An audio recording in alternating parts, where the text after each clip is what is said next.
Go Eat Worms is probably one of my favorite Goosebumps books of all time. The first time I read it, I didn't really think it was that great. I just thought it was average. But the second time I read it, which was last year, I absolutely loved this book. I never really got why everyone disliked it so much. It's always in, like the top 10 worst Goosebumps books and all that stuff. And even R.L. Stine dislikes the book. I never really understood that. And one thing I particularly love about that book, though, is its ending. I'm not going to spoil that because I am issued the spoiler warning. This is just sort of like the intro that will lead to the theory, sort of thing.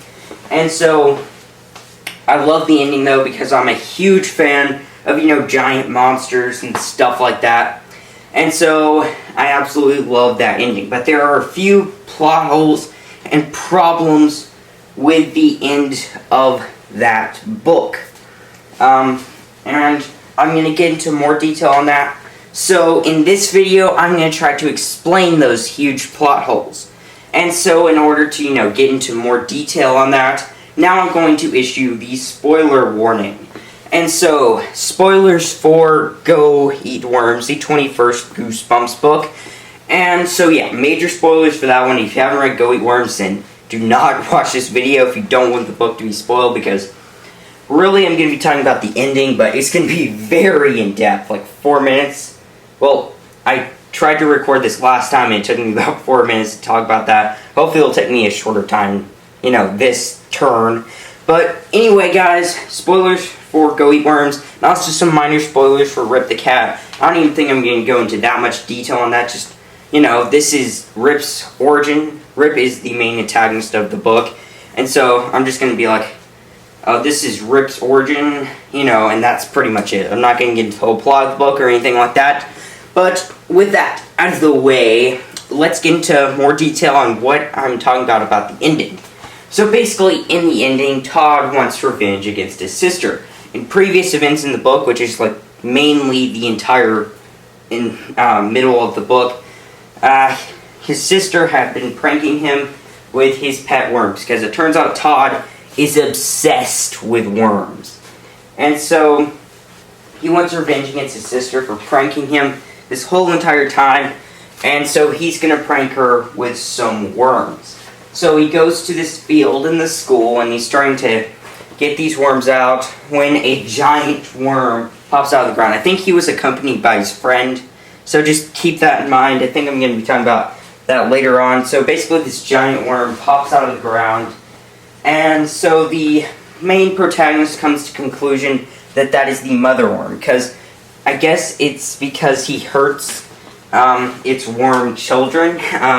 Basically, what he does every day is he goes out, gets worms, and I guess he tortures them, or keeps them as pets. So this mother worm wants revenge against Todd for all of this occurring, and before it can kill Todd, though, his sister, who has a papier-mâché bird, comes over, and it scares away the giant worm.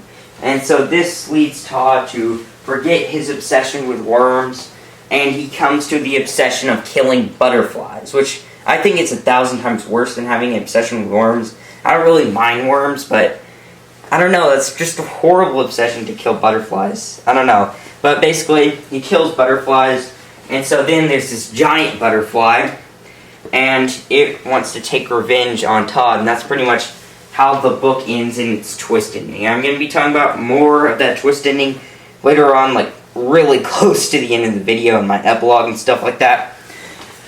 But that's pretty much how the entire book ends. And there is a few plot holes to that, as I mentioned before, about that mother worm thing. Because I don't really get how the mother worm would want to take revenge on Todd. I mean, people all across the world mistreat worms, probably. Like, I think some people eat them. And, there's just all this stuff going on about worms that probably are happening. So I don't see why the mother worm would target exactly Todd when so many other worms are being tortured all across the world. Like, why doesn't the giant worm target smaller birds? It is afraid of bigger birds, like that giant papier-mâché bird. But why wouldn't it attack smaller birds? After all, like, they kill its species, so I don't see how the giant worm only surfaces once during this whole time. I think it's pretty safe to conclude that it has only lived in the area that the main protagonist lives, due to, you know, no one noticing that there's tremors going on, because in previous events in the book, the main protagonist does feel tremors in the ground. It was sort of like build up to the giant worm thing, but it was never really explored that much until, you know, the ending of the book where he is attacked by the giant worm. But basically, I think someone would notice the tremors that it creates. But also, one thing to note that I'm going to be talking about later is that Todd is the only one who notices the tremor, which is weird. Todd and his friend, actually. So, anyways, the giant worm is probably lived there all its life due to no one else noticing it. And it's probably wouldn't know that it's Todd. Like, when you think about it, I don't get how the giant mother worm would know Todd is the one who's doing it all. It's not like the worms go back to their mother and tell them, because, like, I don't think worms have a way of communicating with each other, and, you know, I don't see how the mother worm would know that it's exactly Todd. Like, the person at the surface is Todd. What happens if it just surfaces up out of the ground and tries to kill Todd, but it turns out to be another kid? Like, that is very likely. It's not like the worm knows exactly who Todd is. Worms don't even have eyes, and I don't see how that worm would know this is the one who's kidnapping all the worms. And really, Todd doesn't do that much bad stuff to worms. Like, he doesn't kill them, I don't think. Like, the book says that the worms want to take revenge, I believe, because at one point in the book, he cuts one worm in half, but here he begins feeling the tremors beforehand, so that means the worm wants to take revenge beforehand. So maybe he tortured a worm or something like that in previous events before the book happens, but I'm not really sure. But he doesn't really do that much bad stuff to worms. Like, they said when he cut the worm in half, that was the time that they wanted revenge. But, I mean, would it be that bad? He said in the book, I think, that worms don't feel the pain, and plus, he creates two worms, so wouldn't the mother worm be happy because its species is increasing because Todd cut it in half?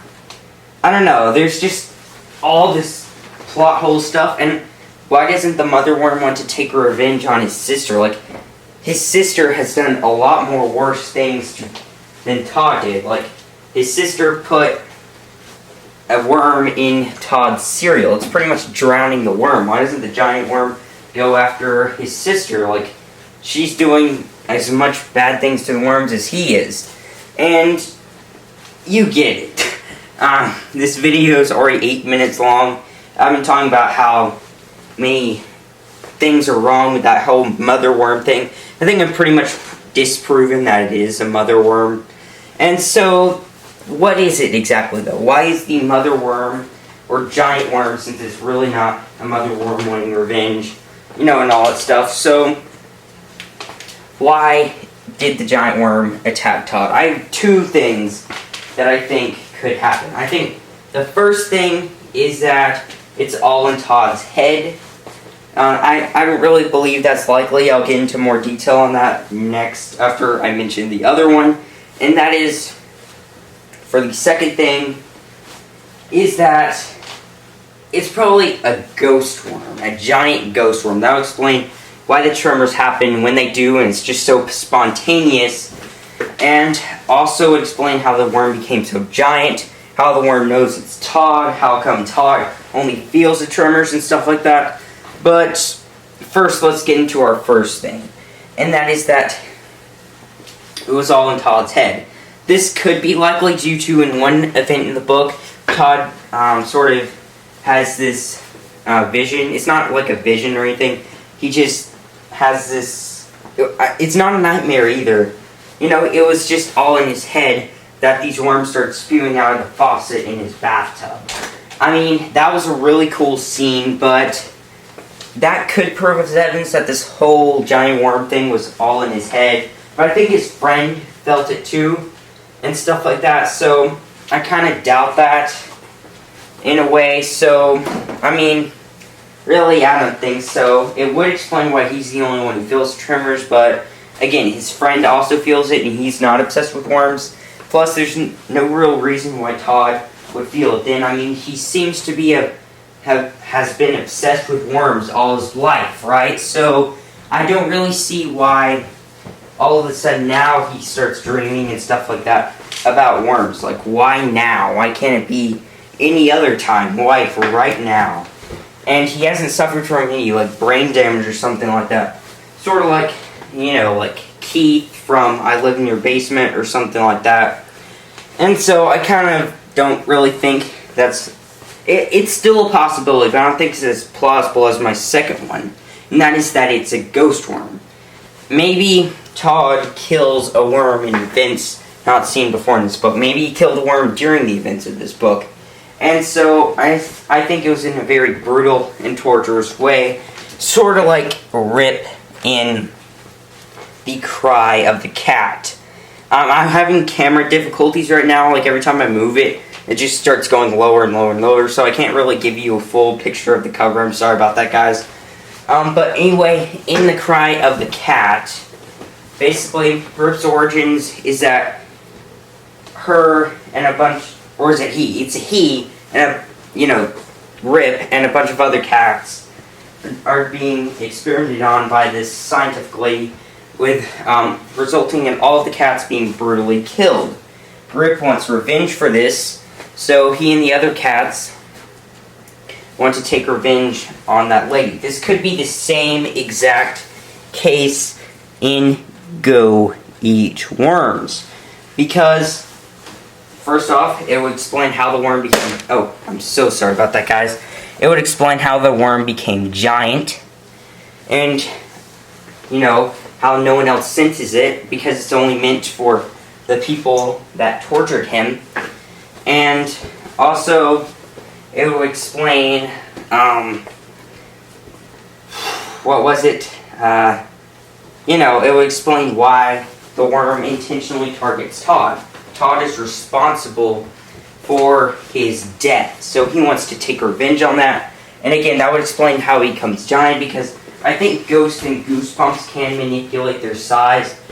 I'm pretty sure. I think that happened in the 12 Screams of Christmas. They can manipulate their age, so I'm pretty sure they can manipulate, their size and all that stuff. And I think the Blue Curlew Hound as well can also manipulate its size. So Ghost and Goosebumps, I think, can manipulate how big they are. So that's why, instead of being, just like a tiny ghost worm, the worm decided to become a giant worm, because how would it take revenge on Todd if it was just, a little mini worm? He'd be like, whatever, and just walk off. He'd think that's a normal worm, and, whatever. So, that's my other thing. And it would also explain the twist ending. How come, again, Todd and, his friend only feel it? Because it's intentionally directed only to them. And as I said before, I didn't really get into much detail on it, like 5 seconds ago. Not 5 seconds ago, like 10 seconds ago or so. I did mention that would explain the twist ending. And because in that twist ending, he is murdering butterflies. And then there's this giant butterfly out of nowhere with a giant pin. I mean, how else could this work unless it's a ghost? Because how could a giant moth or butterfly just show out of nowhere? And clearly other people do kill butterflies, so I don't really see that occurring. And how else could the butterfly get a giant pin unless it's most likely a ghost? And so, anyway, guys, that's the end of my theory. I hope you guys enjoyed, and if you did, comment down below what you think about this whole giant worm thing. Write down your explanation and reasons why you believe what you do about all the things wrong with the whole mother worm thing in the end of Go Eat Worms. Well, anyway, guys, that's the end of my theory.